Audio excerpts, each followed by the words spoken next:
ब्रह्मा का पिता है, कौन विष्णु की मां, शंकर का दादा कौन है, हमको दे बता।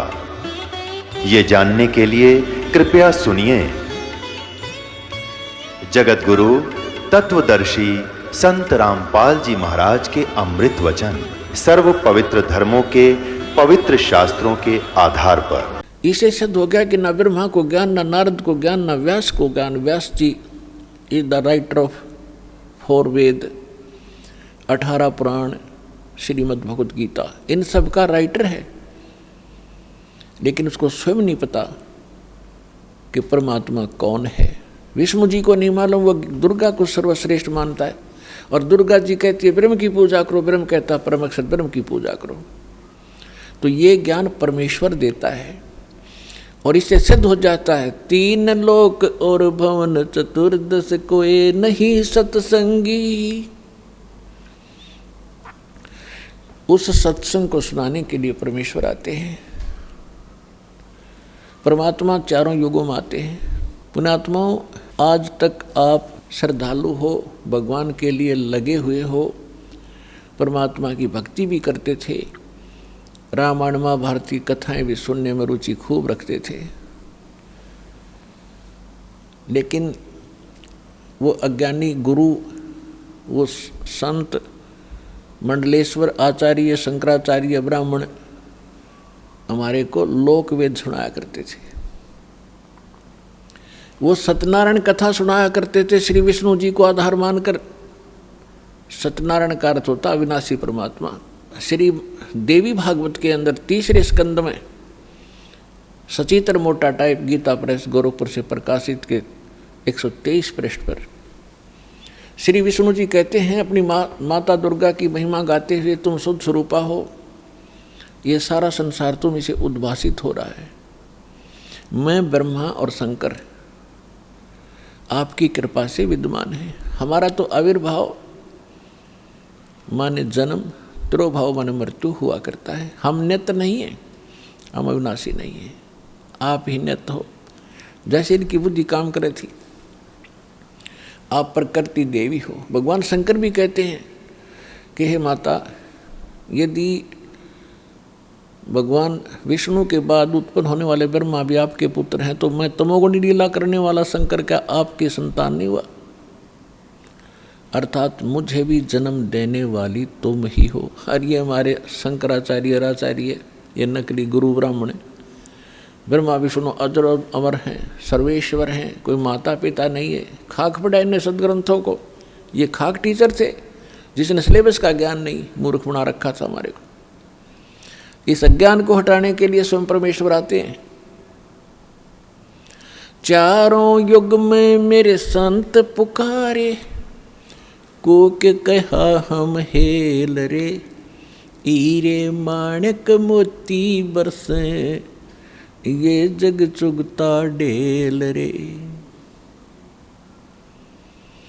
4 युग में परमात्मा कहते हैं हम आए हैं और अच्छी आत्माओं को मिलते हैं, उनको तत्व ज्ञान से परिचित कराते हैं। फिर वो मुझसे परिचित होकर के वो महापुरुष भी मेरी महिमा को यथार्थ रूप में सुनाते हैं, लेकिन कोई सुनने वाला नहीं होता, क्योंकि अज्ञान घना होता है। और परमात्मा कहते हैं हम भी, मैं भी आता रहता हूँ प्रत्येक युग में भिन्न भिन्न रूप बना कर।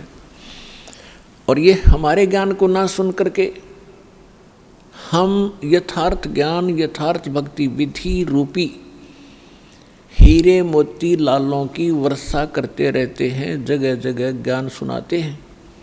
लेकिन ये भोली आत्मा हीरे मोती लालों को ना पहचान कर, उनको ठोकर मार कर कंकरों की गठड़ी बांध कर वजन उठाए फिर रहे हैं। हम जो साधना कर रहे हैं बड़ी श्रेष्ठ है। गीता अध्याय नंबर 16 के श्लोक 23 और 24 में स्पष्ट कर दिया है कि शास्त्र विधि को त्याग कर जो मनमाना आचरण करते हैं, मनमानी पूजाएं करते हैं, उनको न तो सुख होता है, न उनका कोई सिद्धि प्राप्त होती है और न ही उनकी गति होती है। फिर साधना करते किस लिए? अब जैसे जितने भी हमारे धर्म गुरु हिंदू धर्म के क्या नाम देते, ओम नमः शिवाय, ओम नमो भगवते वासुदेव, हरे कृष्ण राधे राधे श्याम मिला दे, राम राम हरे हरे, सहस्रनामा विष्णु जी का। और घने चतुर और घने सुपीरियर मानते हो, कहते हो ओम ओम, बस ओम सबसे बड़ा नाम। तो पुण्यात्माओं, हरे राम हरे कृष्ण किसी भी सदग्रंथ में मंत्र नहीं, ओम नमः शिवाय किसी ग्रंथ में नहीं, ओम नमो भगवते वासुदेव किसी ग्रंथ में नहीं। जो शास्त्र अनुकूल साधना है वो परमेश्वर ने स्वयं आकर बताई है और अपनी उन प्यारी आत्माओं को बताई है। और उनको थोड़ी हिदायत दे दी थी कि जब तक इस कलयुग के अंदर ये बिजली पीढ़ी का समय नहीं आवे, इसको डिस्क्लोज ना करना, लिख देना। लिख रखी सभी महापुरुषों ने अपने अमृतवाणी में एफिडेविट लिख रखे हैं कि हम ये जाप करा करते हैं, ये मंत्र श्रेष्ठ है, इसी से मोक्ष संभव है। लेकिन सिलेबस को समझना स्टूडेंट के स्तर का काम नहीं है। पढ़ भी लेगा तो उसको समझ नहीं सकता, अप्लाई नहीं कर सकता। इसलिए टीचर गुरु की आवश्यकता होती है। तो जो गुरु रूप में परमात्मा आए थे, सतगुरु रूप में, फिर जिन महापुरुषों से मिले थे उनको अधिकार दिया था ज्ञान सुनाने का, और फिर अब इस दास को भेजा है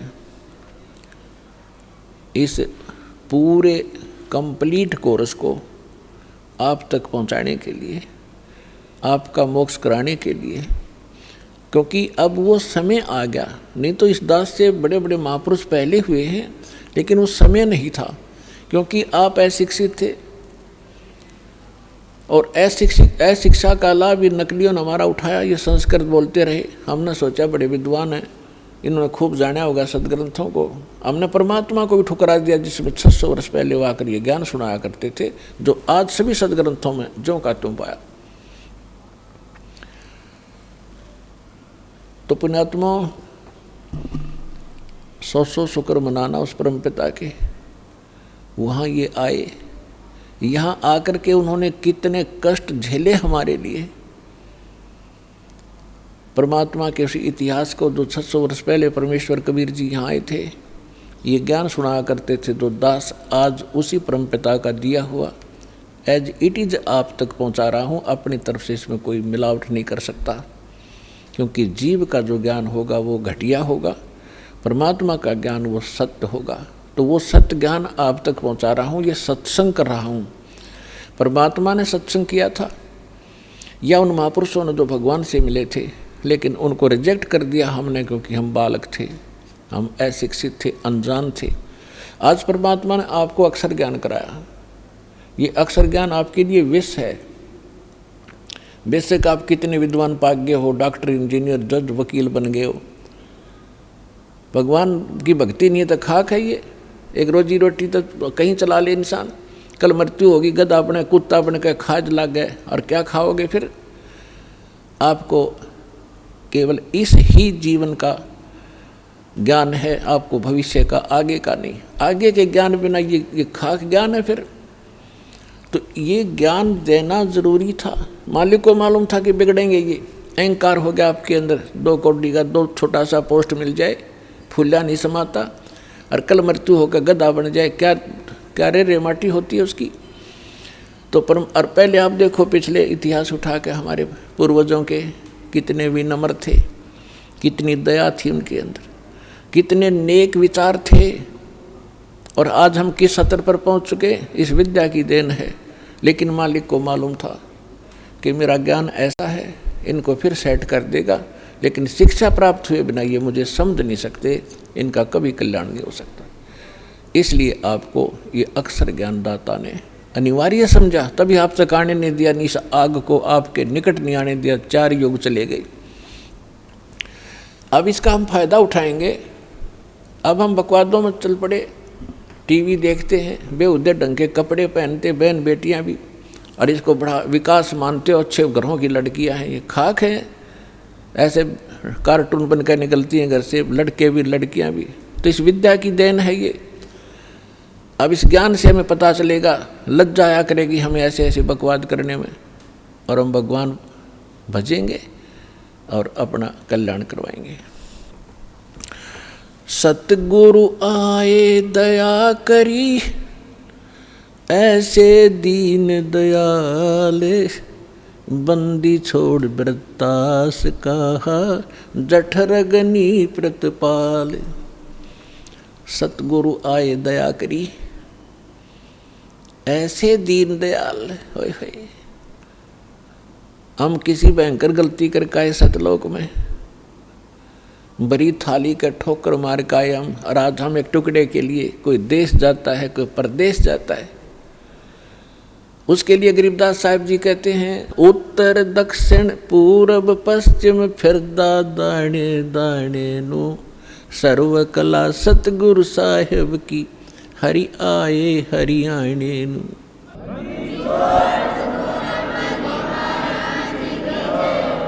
अपन आत्माओं, जो गुरु बचन पर डट गए कट गए फंद 84 के, भाई जो गुरु बचन पर डट गए कट गए फंद 84 के,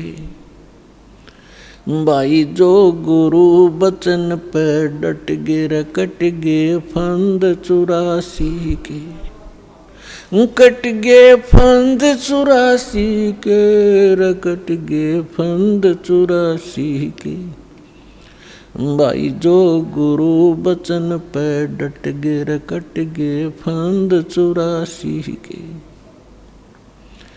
वस्तु मिली ठोड़ की ठोड़ मिट गई, मन पापी की दौड़, वस्तु मिली ठोर की ठोड़ मिट गई, मन पापी की दौड़। ये भरम मिटे मथुरा काशी के, भरम मिटे मथुरा काशी के, भाई जो गुरु बचन पे डट गए कट गए फंद 84 के। पुण्यात्मा, गुरु का वचन पालन करना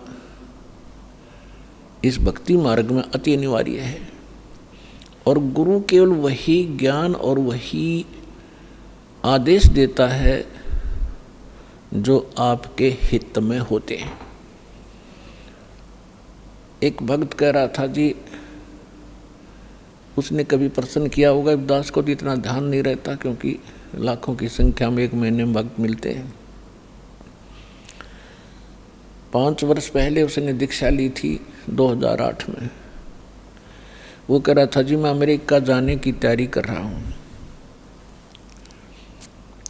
तो उसने अभी बताया, कहने लगे जी आप ये बोले कि भाई आड़े यही अमेरिका बना दूंगा जब तू विश्वास करेगा। तो वो आज बता रहा था जी मुझे ऐसे दया कर दी दाता ने,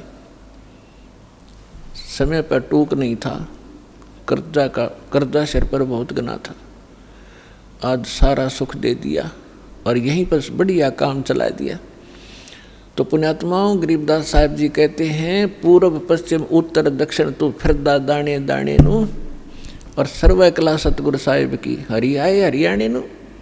मालिक ने पहचान कर धक्के खाते फिरते हो तुम, लगो एक बार भक्ति पर, सारे सुख दे और मोक्ष भी देगा आपको।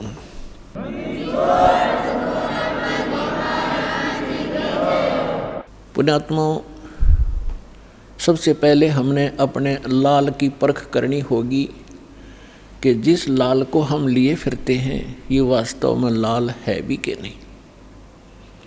तो उस परखने के लिए हमारे पास कुछ पैमाना होना चाहिए। तो पैमाना कौन सा होगा? सदग्रंथ प्लस में उन महापुरुषों के आंखों देखा एफिडेविट कि परमात्मा जिनको मिले। तो आज आपको एक झलक परमात्मा की सुनाएंगे।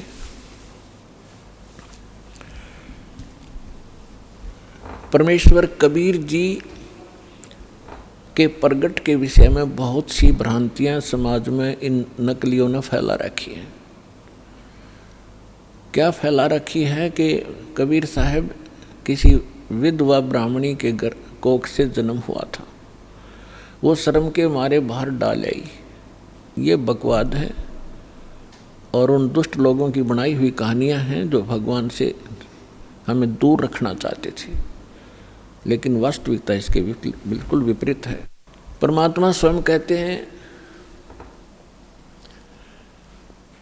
अवधू अवगत से चला आए, मेरा कोई भेद मर्म ना पाया।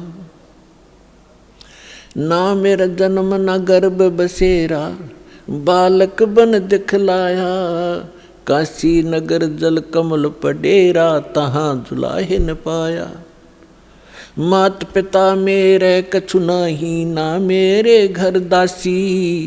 जुल्हे का सुत आने कहाया, जगत करे मेरी हासी। स्वयं परमात्मा ने आके बताया कि मेरे कोई माता पिता नहीं थे, और किसी कारण से मैं प्रत्येक युग में अपने बच्चों को संभालने के लिए ये लीला किया करता हूँ। परमात्मा प्रत्येक युग में ऐसी ही लीला करते हैं। कमल के फूल पर आकर शिशु रूप धारण करते हैं। एक सतिथि इनकी ऐसी है यहाँ आने की, और वैसे जब चाहें कभी भी एक साधु रूप में, अन्य रूप में कभी प्रकट होकर के अच्छी आत्माओं को मिलते हैं, उनको ज्ञान देते हैं।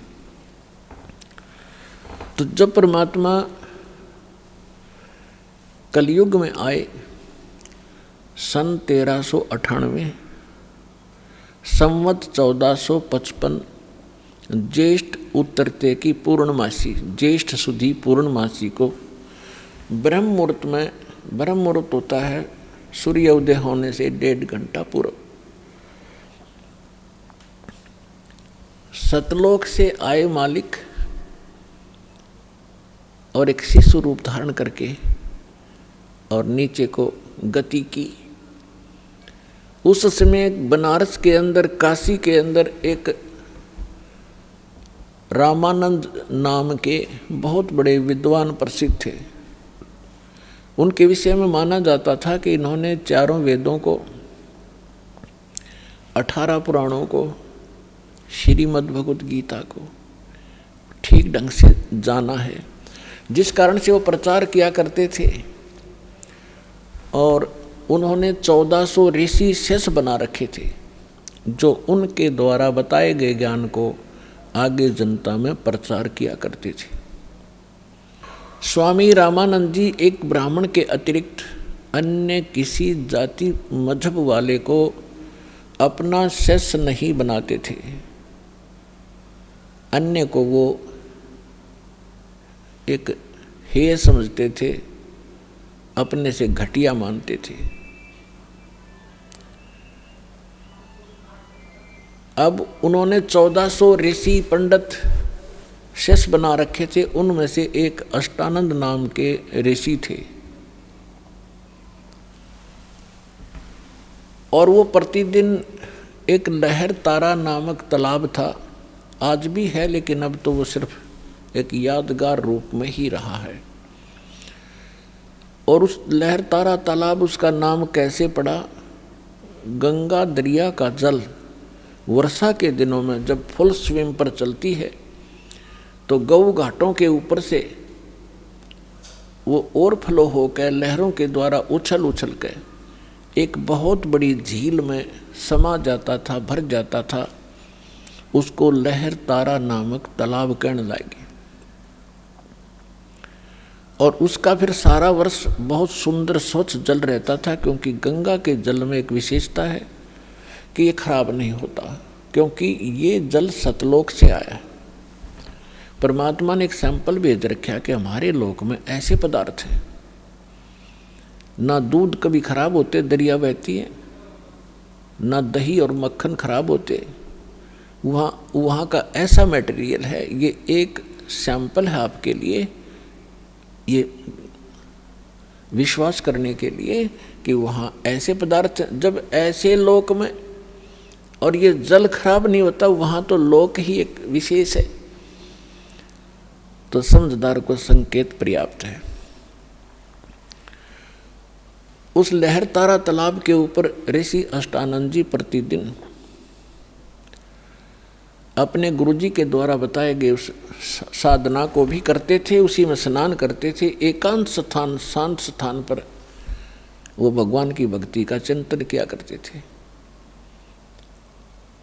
वो प्रतिदिन की तरह वो भी अपने चिंतन में स्नान करके बैठे थे।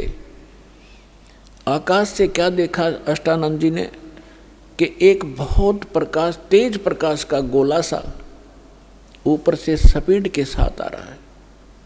और वेद भी यही बताते हैं कि वो परमात्मा ऊपर के लोक में रहता है और उस वहाँ से गति करके आता है, बिजली विद्युत जैसी गति से यहाँ आकर हमें प्राप्त होते हैं।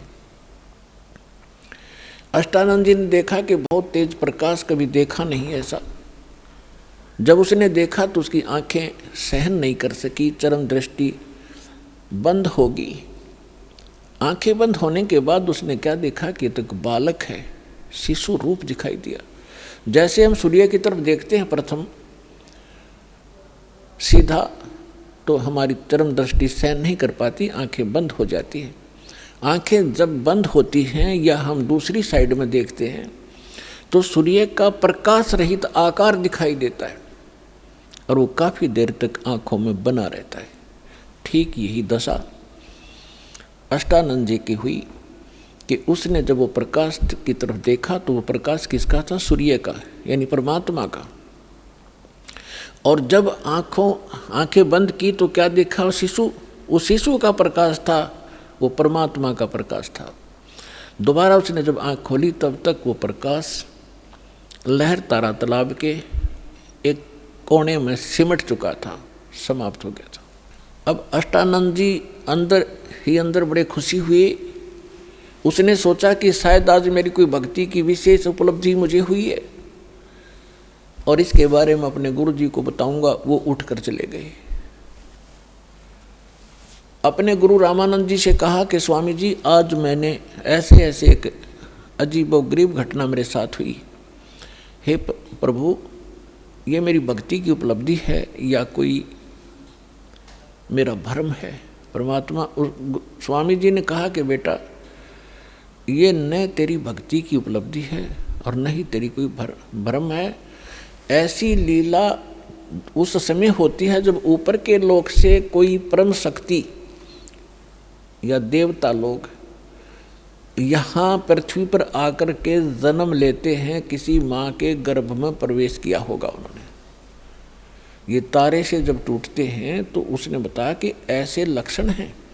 और वो कुछ दिनों में यहाँ इस काशी बनारस में किसी माँ से जन्म ले करके वो दिव्य शक्ति अपना कोई कार्य करने के लिए ऊपर के लोगों से आते हैं। अब जितना स्वामी जी ने ज्ञान था अपने शिष्य का समाधान किया, शिष्य संतुष्ट हुआ। अब इन ऋषियों ने वही भगवान देखे हैं जो माँ से ही जन्म लेते रहे। श्री राम, श्री कृष्ण और बाकी 18, 25, जो 8, 9 जो बताते हैं, ये ऐसे आते हैं। लेकिन ये भगवान वो है जो कभी माँ से जन्म नहीं लेता, सबके जन्मदाता हैं, सबके विधाता हैं। उधर से नीरू और नीमा नाम के 2 पति पत्नी थे मुसलमान। वो उसी जीवन में ब्राह्मण भी थे। उसी जन्म में वो ब्राह्मण थे। गौरी शंकर पुरुष का नाम था, सरस्वती उसकी पत्नी का नाम था। गौरी शंकर भगवान शंकर के बहुत ज़्यादा उपासक थे और नेक आत्मा ब्राह्मण थे। अन्य ब्राह्मण रोजी रोटी के लिए जनता को मिसगाइड करके अपना निर्वाह के लिए मिसगाइड करते थे। दक्षिणा आदि कुछ अटपट करके ग्रहण करते थे। तेरा पितर ऐसे रुष्ट हो गया है, इतने पैसे चढ़ा दे, ऐसा पाठ करवा दे। वो ऐसा नहीं करता था।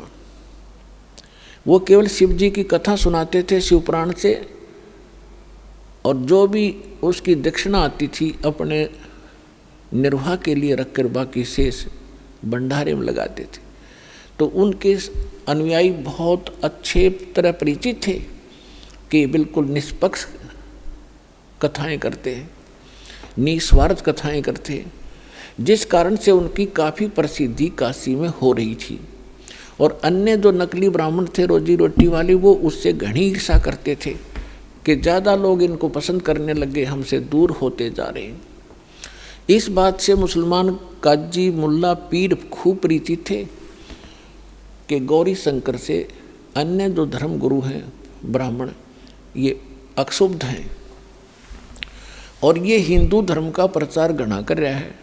इसलिए उन्होंने बाई फोर्स गौरी शंकर सरस्वती को मुसलमान बना दिया। मुसलमान कैसे बना दिया? अपना जूठा पानी करके गली में खड़ा होकर और उनके ऊपर फेंक दिया, उनके कपड़े में फेंक दिया और उनके मुंह में डाल दिया। तो अन्य जो ब्राह्मण थे वो तो इसी दाव में थे। किसी दिन यूँ फंसे, सबने मुनादी करा दी, गौरी शंकर मुसलमान बन गया है, उसको जाति से डाल दिया है, उसका गंगा में स्नान करना बंद कर दिया है। अब सारे हिंदू उनसे बाइकाट कर गए तो वो विवश हुआ। उनका नाम रख दिया नूर अली गौरी शंकर का और नियामत रख दिया नीरू का और उसकी पत्नी नीमा का नियामत। तो इस प्रकार फिर अपभ्रंश करके उनको नीरू और नीमा कहने लगे। अब पहले उनकी रोजी रोटी चलती थी कथा की दक्षिणा से, अब दक्षिणा मिलनी बंद होगी, रोजगार की समस्या हुई। उन्होंने एक सिंपल सा काम जिसमें कोई पैसा नहीं लगना था, ऐसा काम शुरू कर दिया कपड़ा बुनने का, और समय के बीत जाने पर उनको जुलाहा कहने लगे। नीरू नीमा निसंतान थे, उनका कोई संतान नहीं थी। 60-62 साल की उम्र उनकी हो चुकी थी। भले ही वो मुसलमान बन गए थे लेकिन भगवान शंकर को दिल से भुला नहीं पाए थे।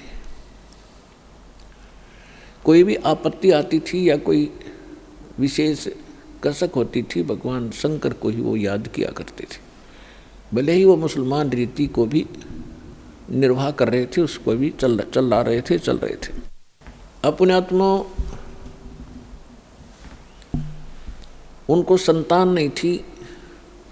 अब जो उस समय एक ऐसी धारणा समाज में फैला रखी थी नकली ब्राह्मण गुरुओं ने कि जिसके संतान नहीं वो सबसे निकम्मी आत्मा है, उसकी सुबह सुबह दर्शन भी नहीं होने चाहिए।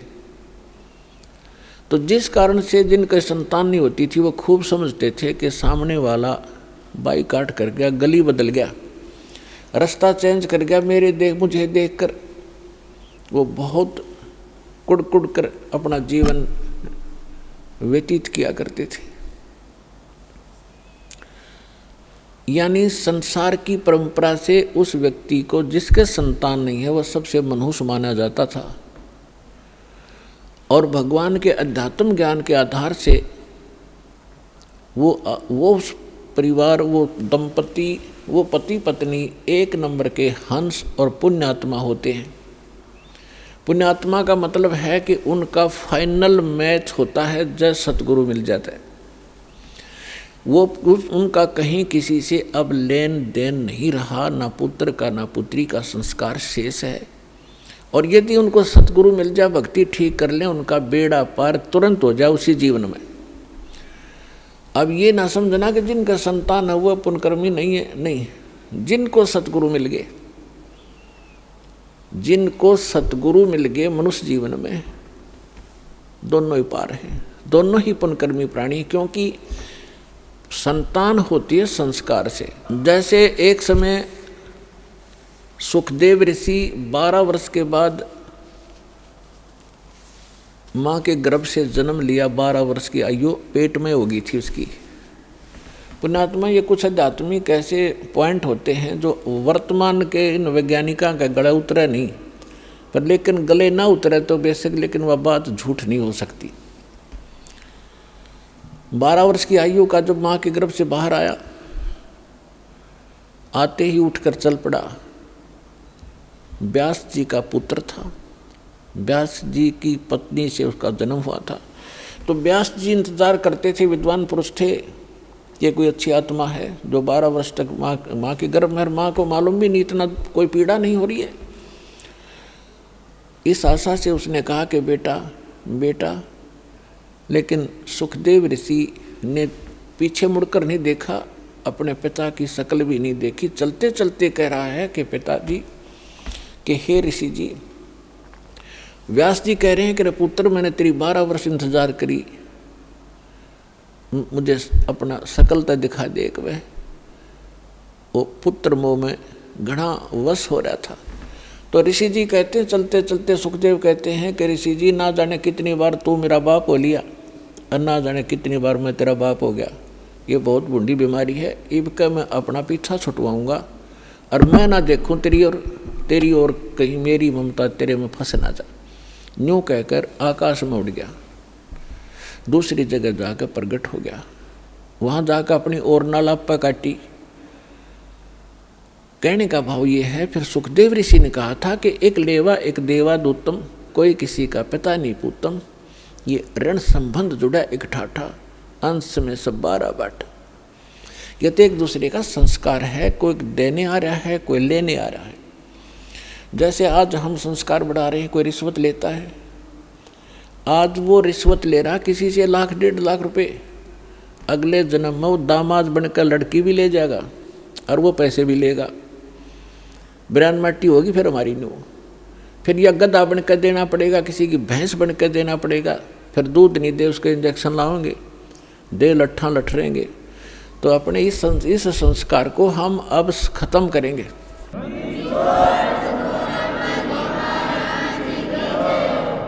तो इस विष को हम तभी तक खा रहे हैं जब तक हमें ये विष दिखाई नहीं देता, हम पहचानने योग्य नहीं थे। और जब हम पहचानने योग्य हो जाएंगे कि ये विष है, उसके विषय में सुख संवेद में कहा है, जैसे कर का जहर का रंग होरी हो, कहो कौन तिस खावे राम रंग होरी हो।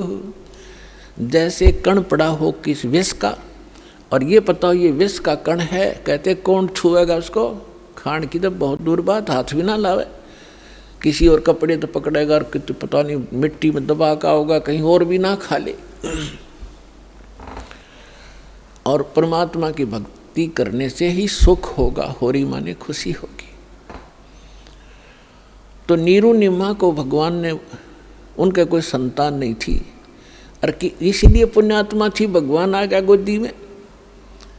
अब समाज को भगत का और जगत का सदा से विरोध रहा है, मतभेद रहा है वैचारिक, और जिस कारण से इनकी खींचातान बनी रही तो बनी रहो, क्योंकि भगत को ज्ञान हो जाता भक्ति का और जगत को ज्ञान होता अपनी ही परंपराओं का, वो उन्हीं को उत्तम मान रहे होते हैं, इसलिए विरोध करते हैं भक्तों का।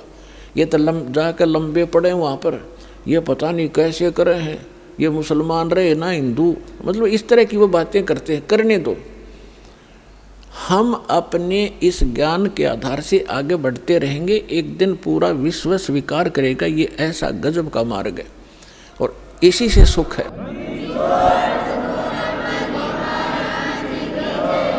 पुण्यात्माओं, ये भक्ति युग आ गया। अभी तक हमने बतेरी बकवाद कर ली। एक बार दास गोवा के अंदर गया हुआ था। गोवा एक स्टेट है समुद्र के किनारे, वहाँ दूसरे देश को हम विकसित देश मानते हैं, इस इंग्लैंड इटली और अमेरिका के। वहाँ समुद्र के किनारे एक एक लंगोट में स्त्री और पुरुष वहाँ लेट रहे रेते में, और हम वहाँ सत्संग किया था हमने गोवा में, और हम चले गए घूमने के लिए। तो उनको देख रहे और वो भी अच्छे ना लगे, पड़े भी वह बेटी के बाप। तो वहाँ बता रहे थे कि ये क्या कहते हैं, क्यों हो हमें यहाँ आकर शांति मिलती है, और ये बड़े वहाँ सेठ हैं, बड़ी बड़ी कोठियाँ हैं, इनकी कार हैं बड़ी बड़ी, अकलम देखो इनकी। शांति तय उस रेत में, तो कोठी शर्मा मारोगे जहाँ अशांति है, क्या करोगे और कट्ठी और कारों की। आग अंगारे इकट्ठे कर रहे हैं और उसको विकास मानते हैं और उसको अपना बड़ी महिमा मानते हैं, और शांति मिल रेत में। तो आज से 50 वर्ष पीछे झांको, आपके दादे परदादे कैसे रहा करते थे, उस रेत में रहा करते थे, झोंपड़ियों में रहा करते थे, और कितना शांत जीवन जीते थे, कितना उनके चेहरे पर शांति और कितनी खुशी रहती थी। अंत में आपने उड़े टेकना पड़ेगा। यूँ तो एक बबुड़िया सा उठ रहा थोड़े दिन का, और 2 वर्ष वर्षा ना हो, ये विज्ञान धरी की धराई रह जाएगी। ये कंप्यूटर पड़े पड़े जरेंगे सारे, और ये जहाज इनमें कोई बैठनिया नहीं पाएगा। भगवान को प्रसन्न करना पड़ेगा इस संसार के अंदर। कुछ दिन सुख से जीना चाहते हो, और परमात्मा प्रसन्न हो गए, सारे ठाठ कर दे, समय पर वर्षा होने लग जाएगी, सब दुख दूर हो जाएंगे, प्राकृतिक आपदाएं टल जाएंगी, भक्ति करेंगे। ये भक्ति युग है, और भगत के लिए बकवाद नहीं चलेंगी। बकवाद करके भक्ति नहीं हो सकती। तो इन सब बकवादों को त्यागना होगा और भक्ति की राह पर हमने लगना होगा, तभी हम मोक्ष प्राप्त करेंगे। नहीं तो बहुत बुरा भयंकर समय आ जाएगा आने वाले समय में।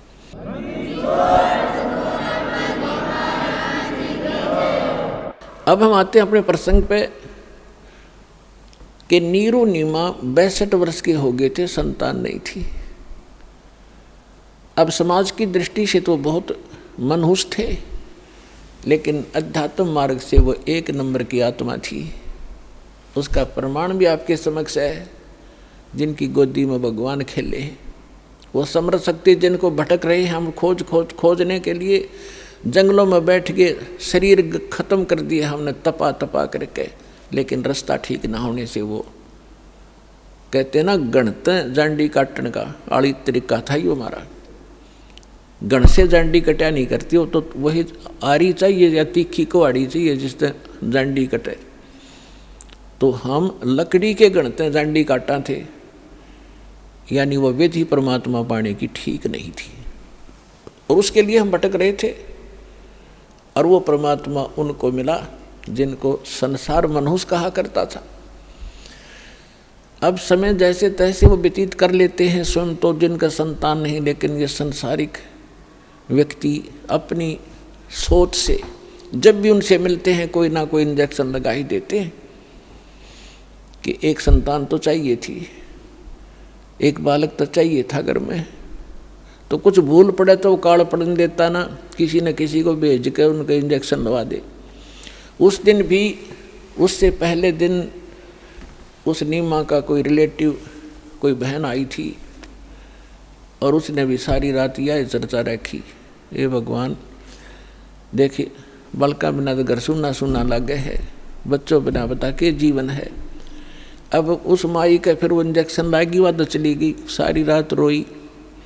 सुबह वो क्या करते थे, नीरू और नीमा का गंगा में स्नान कराना बंद कर दिया था, क्योंकि मुसलमानों को हिंदू गंगा घाट पर पड़ने नहीं देते थे।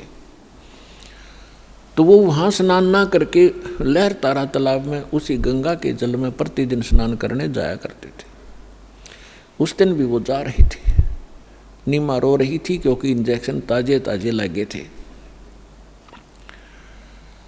और रो रही बुरी तरह आंसू डाल रही थी कि हे भगवान शंकर, आपके घर में क्या बच्चों की कमी होगी भगवान, अपनी दासी को एक खिलौना दे देते, जग में मेरा भी गुजारा हो जाता, मुंह ऊपर न उठा कर मैं भी चल सकती। यूँ कह के बहुत बुरी तरह रो रही थी। नीरू ने कहा, नीमा यदि हमारे भाग्य में होता तो भगवान पहले ही दे देता, आप रो मत। रो रो के आँखें और ख़राब कर लेगी, बुढ़ापे में कोई हाथ पकड़ने वाला नहीं है, और आँखें तेरी रो रो कर नष्ट हो जाएंगी, तो मेरी बात मान, तो रो मत, सब्र कर। तो जैसे तैसे वो अपने बतलाते हुए नहर तारा तालाब पर पहुँच गए। अष्टानंद वहाँ से जा चुका था। पहले नीमा ने स्नान किया, स्नान करके उस तालाब से बाहर आ गई। फिर नीरू स्नान करने के लिए प्रवेश किया नीरू ने। अब नीमा ने फिर जो वस्त्र बांध कर वो स्नान क्रिया किया था उसको धोने के लिए पुनः किनारे पर गई। पति नहा रहा था। से जून का महीना, गर्मी का मौसम था। तो नीमा ने क्या देखा कि एक कमल के फूल पर कोई वस्तु हिल रही है, पैर हिला रही। परमात्मा बालक शिशु रूप धारण करके और कमल के फूल पर विराजमान हुए और एक पैर को हिला रहे थे, एक पैर को हाथ में पकड़े हुए थे। नीमा ने सोचा, आइडिया सा लगाया कि कहीं सर्प ना हो। फिर ध्यान से देखा कि सर्प नहीं, ये तो बालक है। उसने अपने पति से कहा कि देखना जी, कमल के फूल पर बालक है, इसको उठाना जरा। अब नीरू नहा रहा था। अब उसने सोचा कि अब मेंटल वाली इसका मानसिक संतुलन बिगड़ गया इन बालकों की चिंता कर करके। अब इसने इसको जल में भी बालक दिखाई देने लगे। नाता नाता कहता है कि नीमा कुछ सब्र कर, कुछ संतोष कर, विश्वास कर भगवान पर। ये क्या रट लगा रखी है तेने बालक बालक वाली, तुझे अब जल में भी बच्चे दिखाई देने लगे, तू मान जा मेरी बात। नीमा फिर कहते देखो जी मैं सच कह रही हूँ। अब उसने एक विशेष कसक के साथ कहा, जिधर संकेत हाथ का करे थी उधर नजर गई स्नान करते करते नीरू की। उसे उससे थोड़ी दूरी पर था, उसने देखा सचमुच ही तो बालक है। फूल, कमल के फूल समेत तोड़कर अपनी पत्नी को थमा दिया।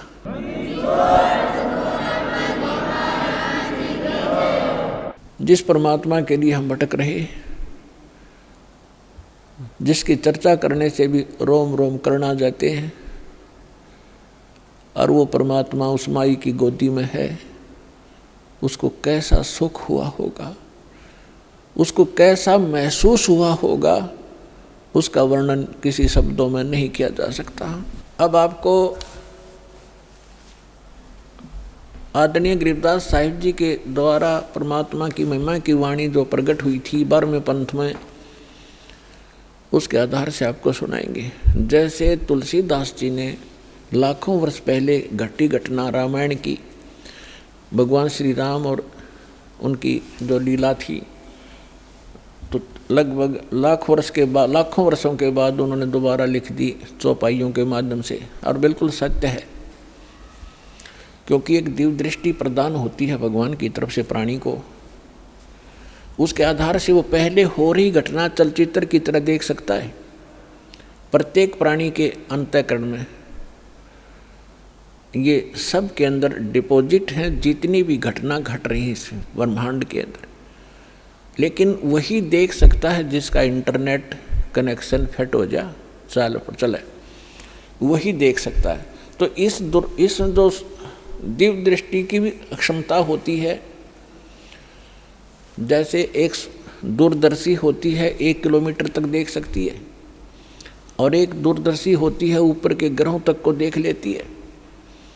तो इसी प्रकार जो तुलसीदास जी की दिव्य दृष्टि यानी दूरदर्शी थी, दूरबीन थी, वो थोड़ी क्षमता की थी।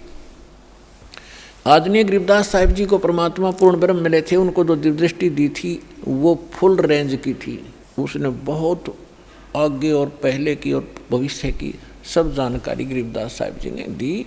और 600 वर्ष पहले परमात्मा जो आए थे, जो उनकी वार्ता हुई थी, वो अपनी लैंग्वेज में यथार्थ घटना चित्रार्थ की, वो सुनिएगा।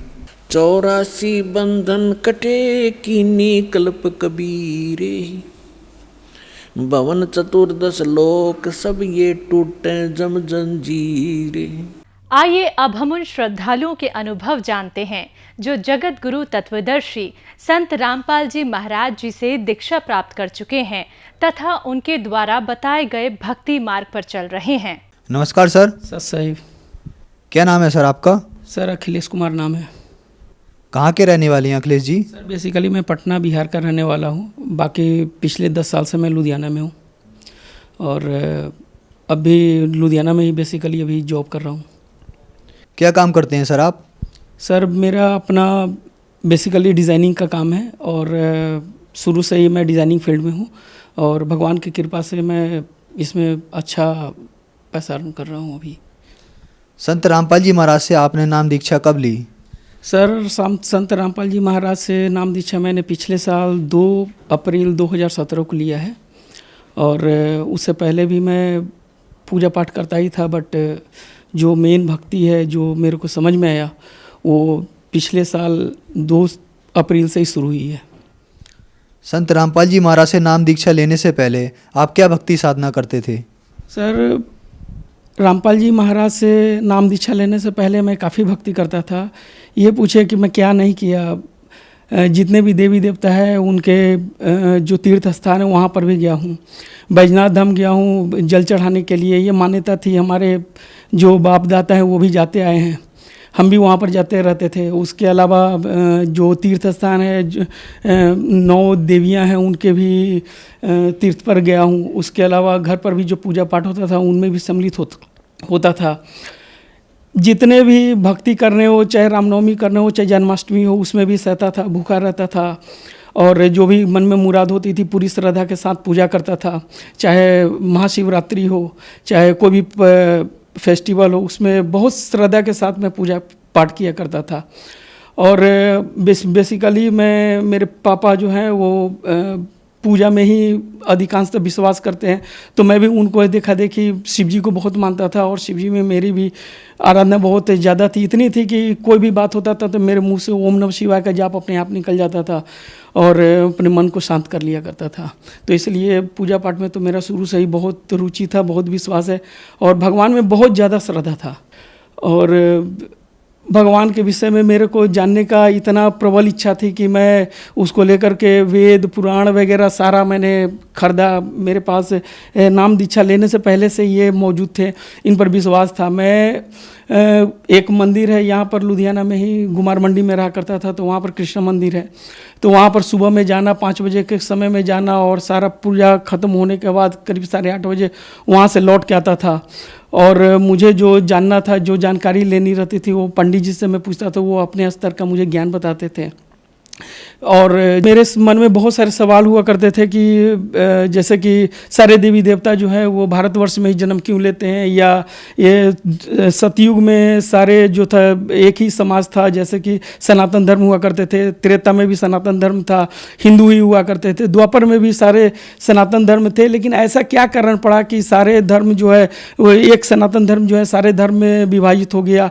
क्या कारण पड़ा कि कुछ हिंदू जो है ना कोई ईसाई बन गए, कुछ हिंदू जो है कुछ मुसलमान बन गए? इस तरह के बहुत सारे सवाल मेरे मन में थे और इस तरह का सवालों का जवाब पाने के लिए मैं बहुत पंथों में भी गया, जैसे कि राधा स्वामी पंथ में भी गया और वहाँ पर भी मैंने क्वेश्चन एराइजेस किए। बट मेरे सवालों का जो मुझे सवाल का जवाब चाहिए था वो मेरे को संतुष्ट नहीं कर पा रहे थे। हालांकि राधा स्वामी पंथ में जाने के बाद मुझे ये ज्ञान हो गया कि गुरु के बिना जो ना ज्ञान नहीं होता है, और वहाँ से मैंने काफ़ी कुछ सीखा। लेकिन मेरे जो मन को संतुष्टि चाहिए थी वो संतुष्टि वहाँ पर नहीं मिल पाई। मैं उनको छोड़ के फिर मुझे जो है ना किसी मेरे कुलीग ने बताया, मेरे दोस्तों ने बताया कि एक पंथ है ब्रह्म कुमारी, वहाँ पर से जो है ना वो बहुत सारा साधना जो है नया साधना सीखने को मिलता है, नया चीज़ सीखने को मिलता है और जो पूर्ण परमात्मा उनके विषय में जानकारी मिलती है। तो मैं वहाँ पर ब्रह्म कुमारी में भी गया, करीबन 8-10 दिन मैंने वहाँ पर भी लगाया। वहाँ पर एक कोर्स होता है जिसमें जो है ना वो पूरी सृष्टि रचना वगैरह के बारे में बताते हैं। बट वहाँ जाने के बाद भी करीबन 3-4 दिन के बाद मुझे जब त्रेता युग और द्वापर युग के बारे में बताने लगे कि राम जी जो थे उनका जन्म नहीं हुआ, रावण एक कहावटी है, एक बनावटी किस्सा है, तो मुझे यकीन नहीं हुआ। मैंने उनसे जो हमें ज्ञान दे रही थी उनसे मैंने चर्चा खत्म होने के बाद उनसे मैंने ये सवाल भी किया कि अगर राम जी नहीं हुए थे, त्रेता युग का कहानी अगर झूठी है, रावण अगर नहीं था, तो बताइए कि ये जो सागर में अभी भी कुछ पत्थर है जो उसके अवशेष जो है ना बहुत सारे मंदिरों में मिलते हैं, वो तैर रहे हैं, वो कैसे तैर रहे हैं, उस पर राम कहाँ से लिखा हुआ है, ज़रूर इसमें कोई रहस्य है। मैंने उनको लैपटॉप में जो है ना वो अपने डाउनलोड किया हुआ फोल्डर था उसको भी मैंने दिखाया, सारा दिखाया। तो उनका जवाब नहीं मिलने के बाद वहाँ से भी मैं निराश होकर अपने घर आ गया। फिर उसी तरह से अपना साधना चलता था। मेरे एक दोस्त हैं जो बहादुरपुर रोड पर एक फैक्ट्री है, वहीं पर उन्होंने बोला कि आपका सवालों का जवाब शायद कुमार स्वामी जी के यहाँ मिलेगा। उस समय जिस समय की बात है उस समय कुमार स्वामी जी का प्रोग्राम जो है दिल्ली में चल रहा था। बट मैंने जो है ना वो मन तो बना लिया जाने का, लेकिन उन्होंने कहा कि 2 महीने के बाद फरवरी में जो है ना वो लुधियाने में भी यहाँ पर वो सवाल के सामने एक फील्ड है, वहाँ पर होनी है। तो मैंने सोचा कि वहीं पर देखूंगा। सर, जैसा कि आपने बताया, आपने इतनी भक्ति साधनाएं की, आपने राधा स्वामी पंथ से नाम उपदेश लिया, फिर आप ब्रह्म कुमारी पंथ में गए, फिर आपने कुमार स्वामी के पास गए, तो इन सब साधनाओं से आपको क्या लाभ प्राप्त हुए? सर इन सब से मुझे लाभ तो कोई प्राप्त नहीं हुआ, क्योंकि मैं लाभ प्राप्त करने के व्यू से नहीं गया था। जो मेरे को कष्ट थे, शारीरिक कष्ट थे या धन से कमी थी या जो भी थी, उस चीज़ का तो भरपाई बाद में होता है। पहले तो मेरे मन को शांति चाहिए था, जो कि वहाँ पर जाके मिला नहीं, क्योंकि जो मेरे सवाल थे वह पहले भी उसी तरह के थे, और जिस समय मैं वो कुमार स्वामी जी के यहाँ से आया उस समय भी मेरे पास वही सवाल थे, तो सवाल तो उसी तरह खड़े थे। सो मुझे वहाँ से कोई लाभ नहीं मिला, ना ही मेरे को पहले के पूजा पाठ से भी कोई लाभ नहीं मिला, क्योंकि मैं इंजीनियरिंग का स्टूडेंट था। लेकिन इंजीनियरिंग कॉलेज में मेरे होने के बावजूद भी मेरे घर के बजट ऐसे थे कि मैंने एडमिशन नहीं ले पाया। मैं बीमार था, काफ़ी बीमारियां थी, वो भी मेरा ठीक नहीं हो रहा था। 20 साल से एक एलर्जी की बीमारी थी, अगर मैं रात में अगर एक सिट्रीजिन का गोली ना खाऊं तो दूसरे दिन ठीक भी नहीं हो सकता। इस तरह के बहुत सारे प्रॉब्लम्स थी। मैं प्रॉब्लम्स गिनाने लगूँ तो बहुत समय लग सकता है सर। सो मेरे को कहीं फ़ायदा नहीं हुआ। फिर सर आप संत रामपाल जी महाराज की शरण में कैसे आए? सर जब कुमार स्वामी जी के यहाँ मैं गया था, वहाँ से आने के बाद मुझे अपने फैक्ट्री में एक जहाँ पर मैं काम करता था, वहाँ पर मेरे ही एक भाई थे जो वहाँ पर काम करते थे, उनका नाम सनी दास था। उन्होंने मुझे बताया कि एक गुरु हैं, एक ऐसे पुरुष हैं जिनका ज्ञान सुनने के बाद आपको सारे सवाल का जवाब मिल जाएगा। तब मैंने उनसे पूछा, उन्होंने मुझे एक बुक दिया जिसका नाम था ज्ञान गंगा, और उस ज्ञान गंगा को मैंने पढ़ा। सिर्फ 18 पेज, भूमिका से लेकर सिर्फ 18 पेज पढ़ा। तो मैं वहाँ से 10 दिन के बाद यहाँ आके मैंने नामदान ले लिया। सर संत रामपाल जी महाराज की शरण में आने के बाद क्या आपको उन सवालों के जवाब मिले जो आप ढूंढ रहे थे? हाँ जी सर, संत रामपाल जी महाराज के पास के शरण में आने के बाद मुझे उन सारे सवालों के भी जवाब मिला। उनके अलावा जो क्वेश्चन एराइज होते गए उन सारे सवालों को भी जवाब मिलते गए, क्योंकि उनका जो ज्ञान था वो विस्तृत रूप में और एकदम सुई की नोक से भी छोटी छोटी जो बारीक जो क्वेश्चंस होती हैं उन सारे क्वेश्चंस को क्लियर करती हुई मेरे मतलब कि अंतर आत्मा के जितनी भी क्वेश्चंस थी, जितनी भी सवाल थी, उसको जो है एक एक करके मैंने क्लियर किया। और मुझे लगता है कि वो जो ज्ञान बताते हैं, जो वेद पुराण जो हमारे धार्मिक ग्रंथ हैं, जो जिसे हर घर में होना चाहिए, जिसे पढ़ने का किसी के पास टाइम नहीं है, सो उसे मैंने पढ़ा है। मैंने हर एक सवाल को, हर एक जो रामपाल जी महाराज हमें बताते हैं वो सारे को मैंने एक एक करके गीता जी से या ऋग्वेद से मंडल 9 में जो उन्होंने जो बताया सारे को मिलाया, प्रमाण लिया। प्रमाण लेने के बाद मैंने सारा कुछ देखा कि सारा जो विधि है उनका, सारा जो पूजा है वो बिल्कुल सही है। पूर्ण परमात्मा को पाने का इसके अलावा और कोई दूसरा उपाय नहीं है। संत रामपाल जी महाराज के शरण लेने के बाद मेरे को बहुत लाभ हुए हैं। हालांकि मैंने ये सपने में भी नहीं सोचा था कि मेरे शरीर में जो बीमारी है वो ठीक कभी होंगे, क्योंकि मैंने जिस दिन मैंने नामदान लेने का सोचा था उस दिन मेरे मन में सिर्फ इतना ही था कि मैं सिर्फ पूर्ण परमात्मा के पक्ष में जा रहा हूँ, उनके शरण में जा रहा हूँ। मेरे को वो भक्ति मिली है जिसकी मैं तलाश कर रहा था, मुझे वो क्वेश्चन के आंसर मिले, बस इस कारण से मैंने नामदान लिए थे। लेकिन 3 महीने जो एलर्जी से मैं 20 साल से परेशान था, जिसके पीछे मेरे माता पिता ने बहुत सारे पैसे लगा चुके थे। मैंने पटना में भी दिखाया, एम्स में भी दिखाया, यहाँ तक मोहाली में भी दिखाया और लुधियाना में भी कई साल तक मेरी दवाई चली है। लेकिन डॉक्टरों का कहना था कि आपको डेली का एक सेट्रीजिन डेली खाना ही पड़ेगा। वो जो है सिर्फ उनके प्रथम नाम मंत्र 3 महीने जाप करते हुए और मैं डेली दवा खाता था। गलती से मेरे से भगवान की मालिक की कृपा थी कि एक दिन छूट गया और मैं कहीं चला गया था और दवाई ले जाना भूल गया। तो वो क्या हुआ कि दूसरे दिन मेरे को एलर्जी नहीं निकला। फिर मैंने क्या किया, एक दिन बीच करके खाना शुरू कर दिया, उसके बाद 2 दिन गैप करके खाना शुरू कर दिया, उसके बाद 4 दिन गैप करके खाना शुरू कर दिया। मेरी वाइफ ने कहा कि आप जो है ना इसको बंद करके देख लो। मेरी वाइफ के कहने पर मैंने एक बार बंद किया और उसके बाद आज तक मैं बिना दवाई के हूँ सर, लेकिन आज तक मेरे को वो बीमारी नहीं हुई है। मैंने एक इसका लाभ और भी है कि मैं लुधियाना में अपने 3 साल पहले जॉब छोड़ के मैंने एक छोटा सा फैक्ट्री लगाया था। उस फैक्ट्री को चालू करने के लिए मेरे पिताजी जो है वो 1 लाख का उधार लेकर मेरे को दिए थे, जो कि 2 साल चलाने के बाद भी मेरा जो है ना सक्सेस नहीं हुआ और बहुत सारा पैसा डूब गया। मुझे तो यही पता लगा कि जितनी साधना मैंने पहले की थी उसका मेरे को भरपाई ही करना पड़ा, कोई फ़ायदा नहीं हुआ। लेकिन रामपाल जी महाराज के शरण में आने के बाद जो मेरा 30,000 का जॉब था वो आज की डेट में करीबन 1 लाख से ऊपर हो गया है। उसके अलावा मेरे जितने भी कर्ज थे वो सिर्फ 1 साल के अंदर में सारे ख़त्म हो गए। मेरी शारीरिक सुख के बारे में बता दिए कि मेरा रोग मुक्त हूँ। मेरे घर में मेरी वाइफ है वो भी नामदान ले चुकी है, और मेरा 6 साल का बच्चा है वो भी नामदान ले चुका है। सर, संत रामपाल जी महाराज ने सभी धर्मगुरुओं को चैलेंज कर रखा है, आपको कैसा लगता है? सर ये तो बहुत अच्छी बात है, क्योंकि मुझे जब से पता चला कि पूर्ण परमात्मा जो है वो 600 साल पहले कबीर जी के रूप में यहाँ पर आए थे और सारा ज्ञान दे के गए, उसके बाद ही सारे पंथ चले हैं। उन्होंने क्लियर ये बताया हुआ है, अपने पूरे प्रमाण के साथ दिया हुआ है कि वो 12 जो पंथ हैं वो मतलब कि बिल्कुल इनके ऊपर बेस्ड है, बट वो बिल्कुल गलत है। और जितने भी महाराज हैं, जितने भी, मैं उनकी आलोचना नहीं कर रहा हूँ या मैं उनकी निंदा नहीं कर रहा हूँ, लेकिन ये बिल्कुल सही बात है कि उनके पास बिल्कुल भी ज्ञान नहीं है, निराधार बात है। जो भी घर में छोटी बड़ी जितनी भी तरह की पूजा होती है वो सारा वेद पुराण के अकॉर्डिंग होती है, मैं मानता हूँ। अगर भक्त समाज से ये मेरी क्वेश्चन है कि अगर वो पूजा पर विश्वास करते हैं, जो वेद में लिखा हुआ है उस पूजा के अकॉर्डिंग जो शादियाँ होती हैं या जो जितने तरह के छोटे मोटे बड़े जितने भी पूजा होते हैं, अगर उसमें विश्वास करते हैं तो उसमें ये लिखा हुआ क्यों नहीं पढ़ पाते हैं कि जो पूर्ण परमात्मा है वो कबीर साहब है, उनके बारे में, पूर्ण परमात्मा के बारे में जिक्र हर एक जगह किया हुआ है, चाहे वो बाइबल हो, चाहे वो गुरु नानक देव जी का वाणी हो, चाहे वो अपने वेद हो, चाहे वो पुराण हो, चाहे हमारे गीता जी हो। गीता जी के तो हर एक अध्याय में उनका वर्णन किया हुआ है। और सिर्फ हम लोग मानते हैं कि कृष्ण जी भगवान है, तो अगर भगवान है तो उनकी बात को क्यों निराधार किया जाता है? उनके द्वारा जो द्वापर युग में जो बोला गया था, हम लोग मानते हैं कि ये जो ग्रंथ हैं वो सिर्फ हिंदुओं का अधिकार नहीं, मेरे मानना है कि ये हिंदुओं का अधिकार नहीं है, ये हर एक धर्म का है, हर एक जाति का है। क्योंकि जब ये वेद पुराण और गीता जी का उपदेश दिया गया था उसमें कोई धर्म नहीं थे। सो मेरे हर एक समुदाय से भी ये अनुरोध है कि वो सारे ग्रंथ को पढ़ें।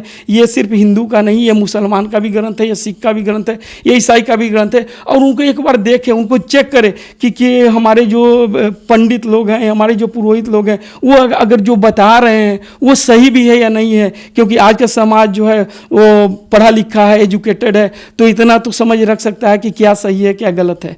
सो मेरे अनुसार से वो जो चैलेंज किए हैं बहुत सही है, और ये काम बहुत पहले ही हो जाना चाहिए था।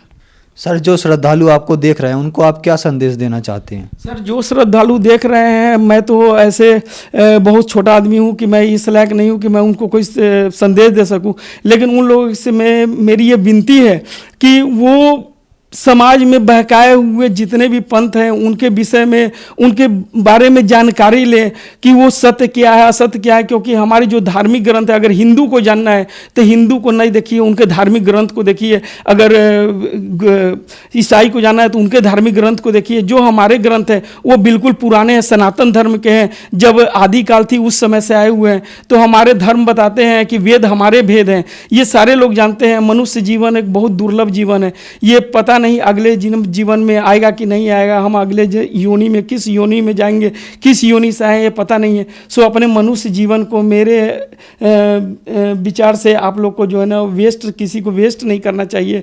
सो एक बार अगर मनुष्य जीवन मिला है, ये वो समय है, परमात्मा के रूप में गुरु जी इस धरती पर मौजूद है, हम लोग भी मानव शरीर में इस धरती पर मौजूद है, तो इस मानव शरीर को वेस्ट ना करें। सो मेरे यही विनती है मानव समाज से, और अपने परख से गुरु करें, क्योंकि बिना गुरु के ज्ञान नहीं है। सर, संत रामपाल जी महाराज से नाम दीक्षा कैसे ली जा सकती है? सर, संत रामपाल जी महाराज से नाम दीक्षा लेने का बहुत आसान तरीका है। इनका जो है ना प्रोग्राम हर एक दिन संध्या टीवी पर 7:30 बजे से आता है, ईश्वर टीवी पर आता है, और बहुत सारे चैनल जिस पर आते हैं। उसके नीचे में जो पंच लाइन होती है, जो येलो कलर की लाइन होती है, उस पर भी लिखी होती है जो भी नंबर है, जहाँ से भी इंडिया के कोई स्थान पर हो या इंडिया के बाहर भी हैं, जो जिनके यहाँ केवल आजकल तो नेट का सिस्टम है, तो सारे जगह ये मौजूद है। वहाँ से अगर वो किसी नंबर पर भी डायल करते हैं तो वहाँ से उनको जो है ना उनके बगल में जो भी नामदान केंद्र है वहाँ से उनको जो है ना वो सब कुछ जो है ना साधन उपलब्ध कराया जाता है और नामदान दे दिया जाता है। इसमें कोई प्रॉब्लम वाली बात नहीं है। धन्यवाद सर। धन्यवाद।